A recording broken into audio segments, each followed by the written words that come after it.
Today, we are going to be making my version of sourdough bread. So tons and tons of recipes out there as to how to make sourdough bread.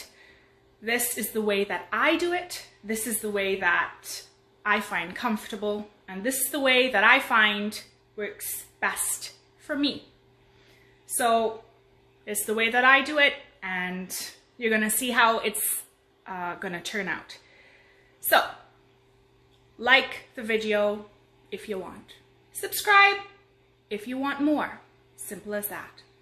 If I can do this, you can do it too. Let's get started.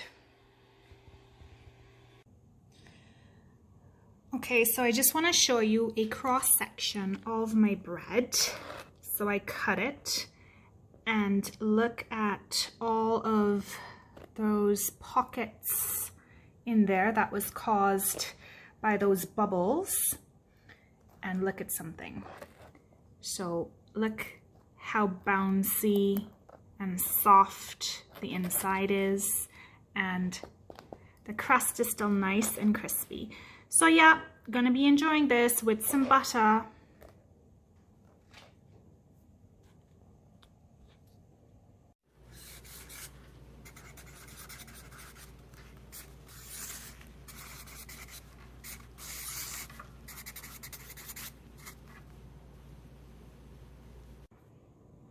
Four cups of flour, 1.5 teaspoons of salt, 1 1/3 cups of water, and sourdough starter. So now we're just going to combine all of the ingredients, put the salt in, give it a stir,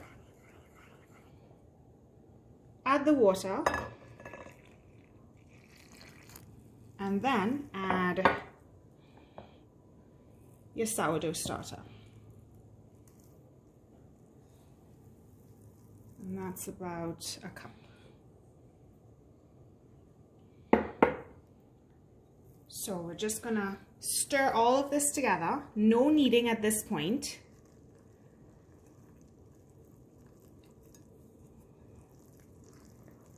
And it's gonna give you a sort of wet, shaggy dough. Stir it together, and then cover it with a cloth and let all of that water and that liquid absorb, and then we'll get back to it in a little while. So at this point, this is what the dough is going to look like. A bit wet, but don't worry, we're just going to leave it to sit for a bit, and all that water is going to get absorbed. So cover and let it sit for a bit.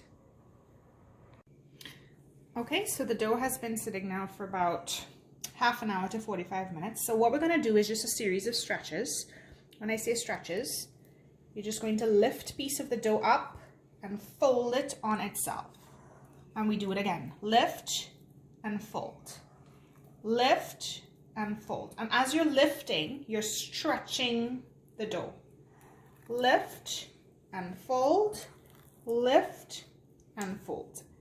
So that's what we're going to do. We're going to let it sit again for another half hour and do this whole lifting and folding a series of times. So let this rest.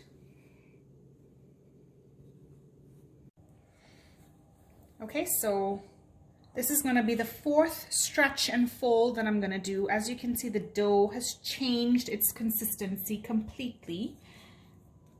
It's a lot more pliable. Look at that stretch.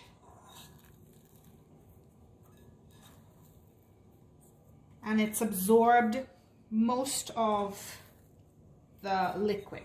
So this is the final stretch and fold. And you see how it pulls clean around the edges. So it's shaping up well. All right, cover and sit, and then we're gonna come back again and finish this up.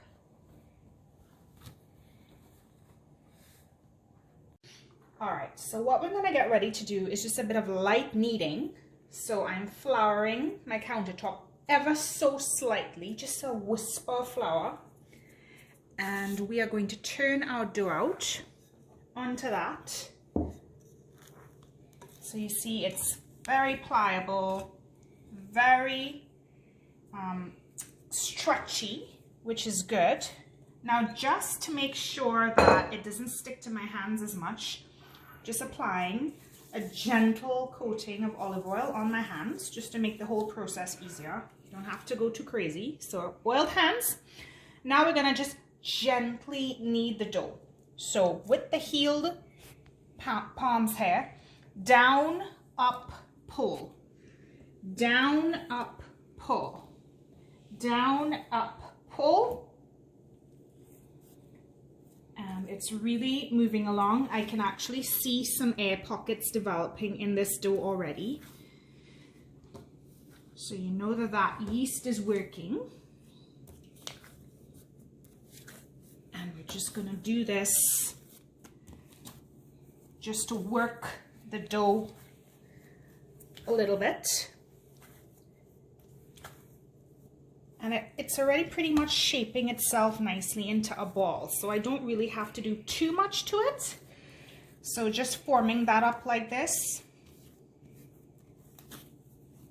And you don't want to over knead it either. Just gently. So there we go. Into a ball.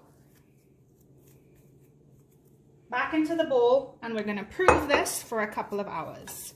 So into your bowl and cover and prove for a couple of hours. Okay, so now it's time to shape our dough. So on a floured surface, lightly floured, I'm going to turn the dough out.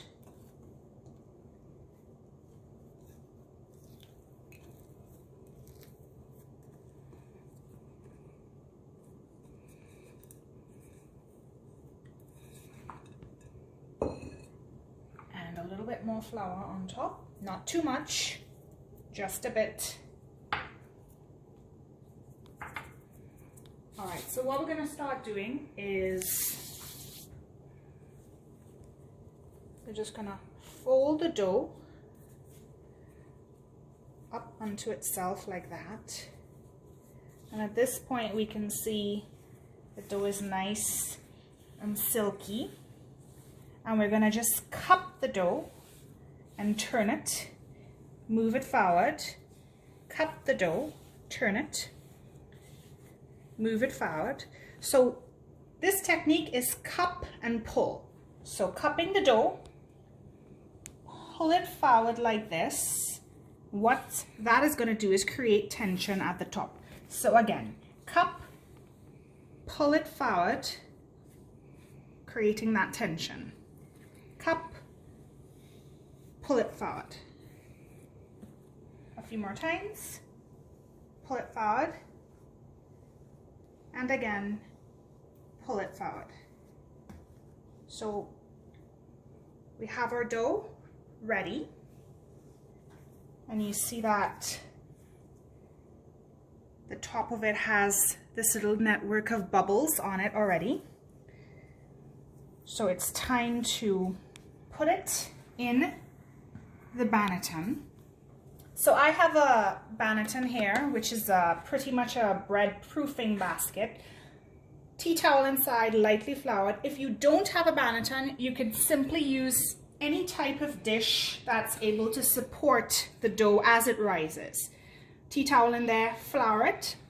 Flouring, make sure that nothing sticks to it. So we're gonna just quickly lift the dough up like this, and we're putting it upside down. So this tension side is going like this and seam side up, and just a touch of flour at the top to make sure nothing sticks, and tucking it in just like so. And we are going to leave this in the refrigerator overnight to proof. All right, so into the fridge it goes for an overnight slow proof. So it is finally morning and it's time to bake our sourdough bread. So the first things first, get your Dutch oven and put it in the oven. So the Dutch oven is going to be in the oven, preheating at 500 degrees. And once it gets up to temperature, we're going to leave it in there for at least 15 minutes before we put our dough in. And the reason for that is we just want to make sure that our Dutch oven is nice and hot and prepared to retain that heat. So when we put our dough in, there will be no heat loss, or at least minimal as possible, and everything gets trapped and it can create that lovely steam to cook in. So yeah, preheat. Mine has just come up to 500. So now I'm just gonna leave it in there for a little bit, and then we are going to carefully put our dough in. So let's do this. All right, just took the Dutch oven out of the oven. I am going to carefully remove the lid. Everything is hot, hot, hot. And as quickly and as safely as possible, I am going to lift my dough out of my banneton and very carefully flip it over like this, and very carefully just plop it in.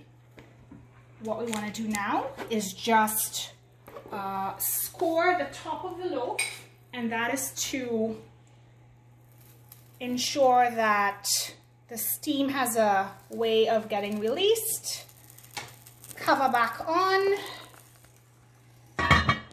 and into the oven. Okay, so I just removed the cover. It was baking at 475, and I removed the lid off of the Dutch oven. I reduced the temperature to 450, and now I'm going to let that bake for an additional 25 to 30 minutes until it's nice and golden. Okay, so it is hot out of the oven. Everything is still very hot, so apply caution when removing from this pot. I have a spatula underneath, a very clean tea towel to brace the top. So I'm lifting it and I'm going to put it down on a cooling tray. So I'm going to allow that to cool for a little bit before I slice up. Now here's the thing. If you flip it, you see the underside. This is what it looks like. Tap. So it's hollow, kind of like my brother's head, but you know, it sounds cool, but it also lets you know that it's done. So allow this to cool, and we're gonna slice up in a bit. Okay, so I am just patiently waiting on my bread to cool before I can slice it up and enjoy with some butter, because that's how I like to enjoy mine. But here's the thing. Most times I'm very, very anxious, and I will cut into it before it has time to cool properly. And if you do that, and if you're guilty of doing that like I am, what happens is the inside will tend to be a tad bit gummy or a little wet because it hasn't gotten the time to dry out properly. So, for the love of the loaf, wait before you slice. Let it cool properly. I need to take my own advice, but I will try. Anyways, so while we're waiting patiently for that to cool, I am just going to share a clip of my very own sourdough starter. Okay, so this is my very active sourdough starter. I call her Shirley, and she has a very bubbly personality.